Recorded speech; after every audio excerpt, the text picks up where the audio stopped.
So I thought I'd do a quick onboarding video for you with your new GLC. Well, this is not an AMG. Most of the functions are the same as the car you're about to take delivery of. So I'll start with the key. You see there are 3 buttons on the key. The top button locks the car, bottom left unlocks the car, and the bottom right releases the tailgate. You just need to hold that for a moment to release the tailgate. You can also close the tailgate with the same key, with the same button. A little bit cold here this morning. You can see the frost on the cars, but the car also has keyless entry. So if you touch the outside of the door handle, you'll see the little rectangle here. It's on all 4 door handles. As long as the key's in proximity, that will lock the car. Wing mirrors fold in when the car is locked, and then touching the inside of the door handle will unlock the car. If you grab the door handle, sometimes it doesn't know whether you want to unlock or lock. Seat controls are on the door. So you can see this looks like a seat, so you move this the way that you want the seat to go, forwards and backwards. This will extend the support under your knees, this adjusts the backrest, and then this one will do the headrest.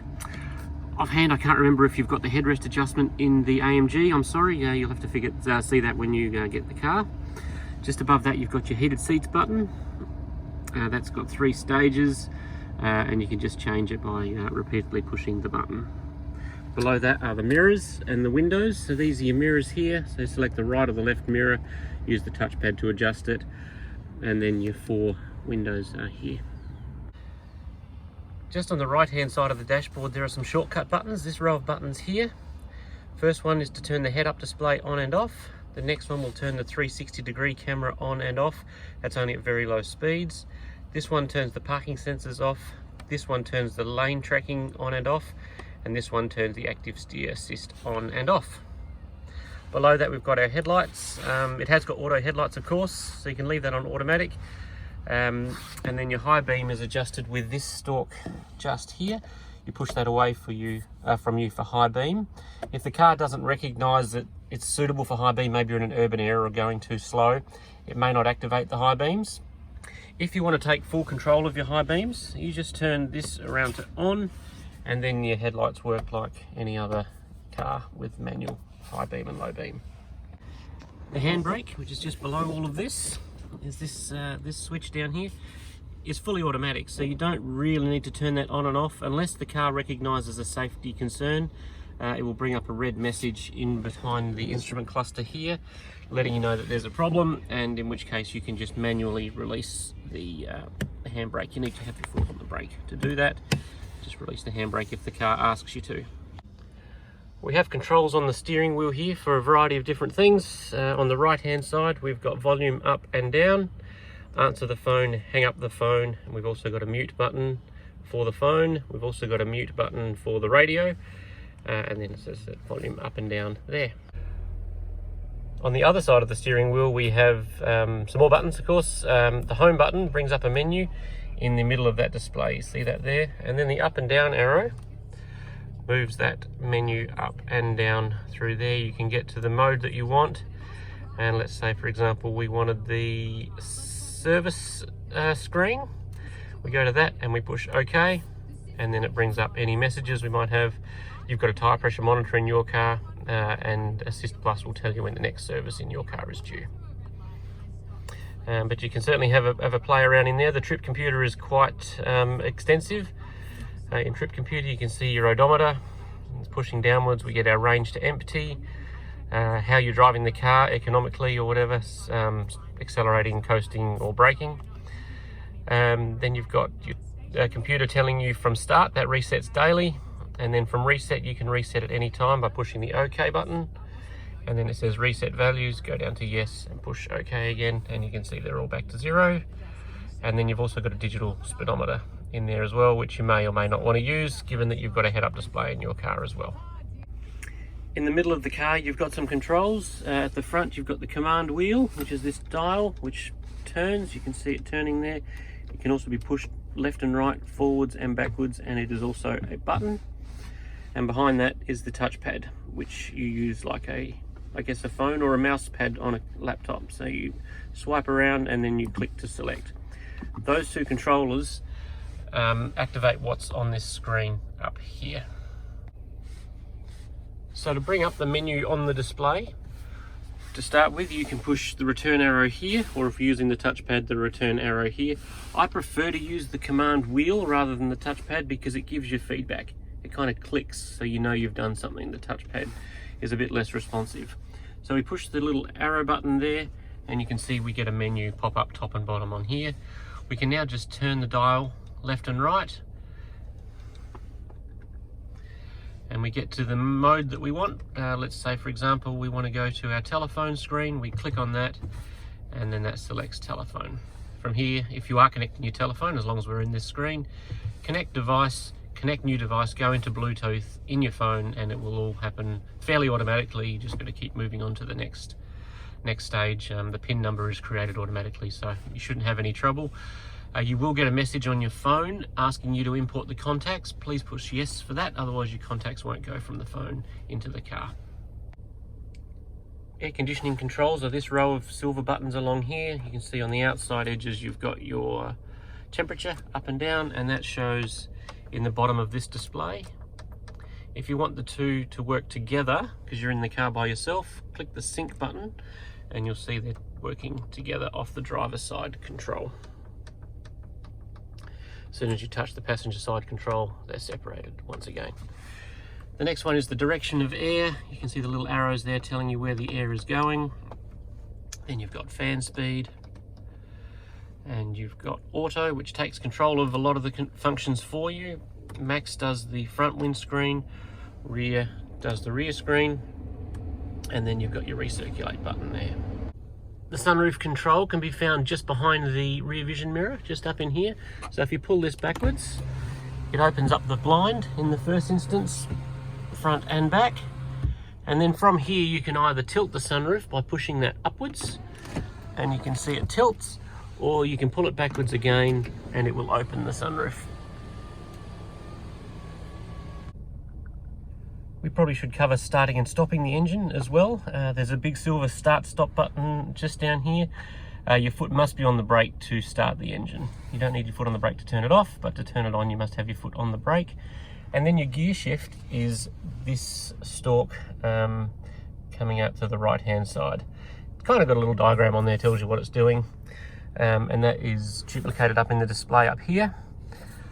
So if we put our foot on the brake and push it down, you'll see the car goes into drive. If we push it all the way up, you'll see the car goes into reverse. And as long as we're talking about that, we've got our 360-degree camera here. So on the left-hand side, on the right-hand side is a regular reverse camera that you've seen in plenty of other cars, I'm sure. It does have guidelines, so as you turn the steering wheel, you can see the guidelines moving. Remember, they are just a guide. I wouldn't rely 100% on those. And then over here, we've got the top view of the car. Now at the top here, we've got some extra icons just here. So if we use our command wheel or touchpad and push that forwards like that, we select that top row and we can select different views around the car, which can be very helpful when parking. Cruise control and speed limiter can be found on this little stalk here. So if I just push the button on the end, you'll see there's a light that says LIM. That means limiter. So if we set this now by pushing the stick upwards, you can see it says limiter 30 kilometers per hour. I push it up again, it says limiter 40 kilometers an hour. That gives you a maximum speed. So if you set your limiter to 40 or 50 or 60, you can't go any faster than that. You can drive slower, but not faster, but you're still in control of the accelerator up to that point. If we push the button on the end, the yellow light goes away. That turns the limiter off and changes that controller, this one here, to cruise control or Distronic. So if we now push that upwards, it won't work now because I'm not driving, but that will now be your cruise control. And it's operated the same. So you push it up to go faster, down to go slower, touch the brake to turn it off, pull it towards you to resume. Now you have a radar in the front of the car, which will keep you a safe distance from the car in front of you. If you're not comfortable with that distance, you can increase it by turning that dial. When your cruise control is active, if you have a look in your screen, there's a little steering wheel up in there. If that turns green, then the car can see the lines on the road and it will give you some input into the steering, and you'll feel the car making little corrections in your hands while you're driving the car. In your center console you have a dynamic switch just here. This adjusts how the car performs for you. Because you've got an AMG, you'll have some extra functions, I think, but there is Sport, and there is Comfort, and there is Sport Plus, and there's an individual mode as well. So you see it says Adapt, so if we want to adapt that, we select that, and then we can choose the different parameters of the car, starting with the Eco Start Stop function. You might want to turn that off. You can adjust your air conditioning from Comfort to Economy. In our climate you probably want to leave that on Comfort. You can adjust the engine performance and the steering weight as well, all in the individual mode.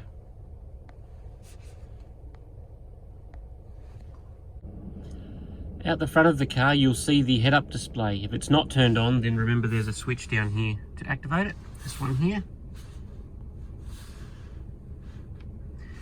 I'm sorry, that probably looks like it's flashing. In real life it won't, it's just the way the LED is reacting with the camera in the phone. So if we go to the menu function in the instrument cluster, so push the home button, go down to settings, and push OK. And you'll see one of those is head-up display. Push OK. From here you can adjust the position of the head-up display.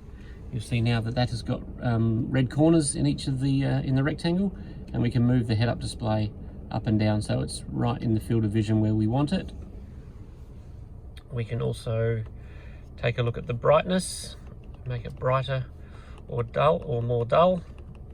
If you happen to wear polarized sunglasses, it will wash out, you won't be able to see it. You just put it on the brighter setting can help for that, but yeah, that polarized sunglasses have an effect.